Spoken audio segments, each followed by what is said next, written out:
Though Tim Burton and Michael Keaton did not return to make a third Batman movie after Batman Returns, the story of Michael Keaton's Batman has continued in the comics. Now, of course, Michael Keaton is now returning to the role of Batman in the upcoming Flash movie, but before that, this comic run, Batman '89, continued the story of his version of Batman post the Batman Returns movie. And this comic is written by writer Sam Hamm, who is one of the writers of the original Batman '89 movie and has story credits for Batman Returns. Now, obviously, this does not have the influence of Tim Burton in it, so it does feel... there's definitely a disconnect between the tone of this book and certainly the tone of Batman Returns, which went full Tim Burton. But even Batman '89, I felt like Tim Burton would not make this story, this version of Harvey Dent's fall into Two-Face, continuing on the thread that we never got to see Billy D. Williams perform in live action. Certainly one of the main reasons that I don't think Tim Burton would have done it this way is, one, it's not nearly as weird as Batman Returns, and also it dives a lot deeper into racial justice than I think Tim Burton is capable of. But this book continues a little over a year after the end of Batman Returns. Batman and Alfred are still taking care of the black cat that they rescued in the alley at the end of Batman Returns after Selina Kyle went missing. We, the audience, know that she's alive, but Bruce doesn't know for sure. He spent a lot of time looking, but eventually decided that whether she's alive or dead is kind of a Schrodinger's cat situation. So he gave up the look, hoping that she would reemerge. But now the latest problem that Batman has to deal with is a bunch of Joker and Batman copycat people running amok throughout Gotham. The Joker thugs are going through and causing chaos for chaos's sake, and the Batman thugs are brutally fighting to stop them, but also kind of committing crimes on their own because they go, oh, well, we can just blame the Joker people or the black people of Gotham's Burnside district. This deals a lot with racial inequities of the early 90s, especially through Harvey Dent's character arc, and also through the introduction of this version of Robin, very similar to what would have potentially been introduced in Batman Returns, but was ultimately cut because that movie was pretty stuffed.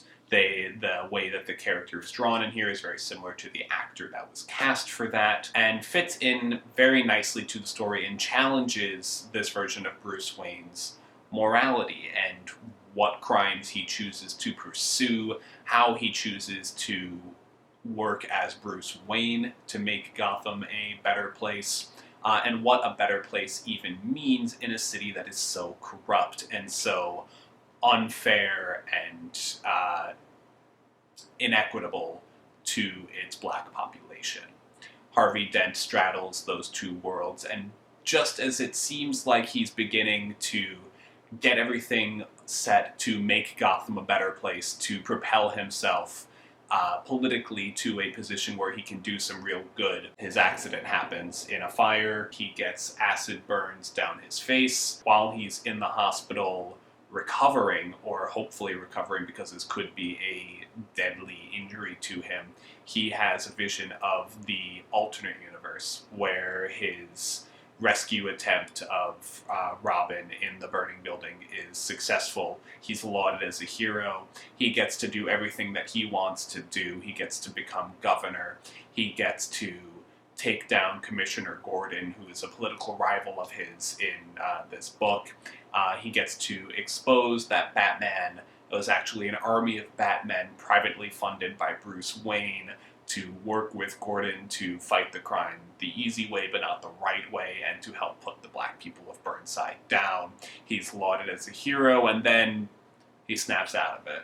He sees what has truly become of him, and he is haunted by this alternate universe version of him probably a break in his psychosis, but you know, the way that the multiverse works in comics sometimes may be real. He's haunted by what could be, and thus drives his coin flip predilection as he wants to make sure that his path in this universe goes down a path that will lead to all the things that he wants, revenge on his enemies, and also a fulfilling of his dream to make Gotham a fair and equitable place.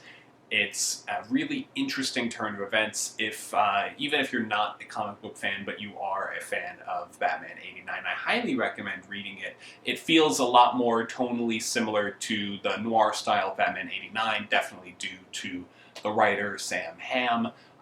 It feels a lot less Tim Burton-y, so whether that's a plus or a minus for you, that is the way that it is. And the way that Harvey Dent's psyche kind of revolves around the multiverse is really interesting, considering where we will next be seeing Michael Keaton's Batman in live action in The Flash, a story that will have to do a lot with the multiverse, as Michael Keaton will be sharing the screen with Ben Affleck's version of the same character. Now, interestingly enough, another place that Batman '89 very recently appeared, I believe this issue came out in early May, this Batman comic, and I haven't been keeping up, so I don't know exactly what's going on, but a version of Batman and a version of Joker from somewhere in the multiverse end up breaking the multiverse and traveling throughout it, this version of Batman chasing after the Joker, as this Joker goes through the multiverse, and his very presence causes the Jokers of various multiverses to either go more crazy, unhinged, psychotic, as we briefly see when he goes to the universe of Adam West's 1966 Batman series, where that Joker is now like, "I'll kill you," just so that they would never have said on television in the 60s, especially in that version of Batman. And also, as he goes through, if he pops up in a universe where Joker is dead, that Joker then comes back to life, which is what happens in one of the first stops when he goes into Batman '89's universe. It says that the deadly Joker is back. Commissioner Gordon confirms body of Jack Napier missing. And then we get a brief glimpse of Batman '89 before the main Batman that the story is following is whisked away into a different universe. So this implies that the Joker came back momentarily in the Batman '89 continuity, but interestingly enough, it's hard to place exactly where that is. I am about to spoil the Batman '89 comic, so if you don't want that, go ahead and stop the video here or skip ahead about 30 seconds. In the Batman '89 comic book, Commissioner Gordon does in fact die. He's killed by Two-Face / Harvey Dent, but in the comic where Joker returns, it says that Commissioner Gordon confirms that blah blah blah blah blah. So either that's a contradiction in the timeline, or it could be that because in the Batman '89 comic book, Barbara Gordon is actually a police officer. It could be that she has risen to fill her father's role later on down in the timeline. So it could still work. She would be referred to as Commissioner Gordon, being Barbara Gordon. But I think that it's interesting to see where these characters have gone in the comic books, and I am of course interested to see probably it won't be referenced in the Flash movie because there's already going to be so much going on, and it will not be expected that everybody who's coming out to see this movie, mostly for Michael Keaton's Batman, will have read these comics. But I'm interested to see if it will directly contradict anything in these comics.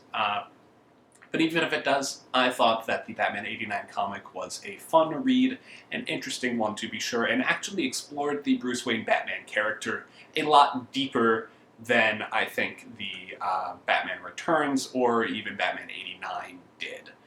He goes through an actual character arc where he changes the way that he operates as Batman and Bruce Wayne by the end. So I think it's worth checking out, especially if you are as hyped as I am to see Michael Keaton return to the role very soon. I did reviews of both of Michael Keaton's Batman movies. You can check those out here and here.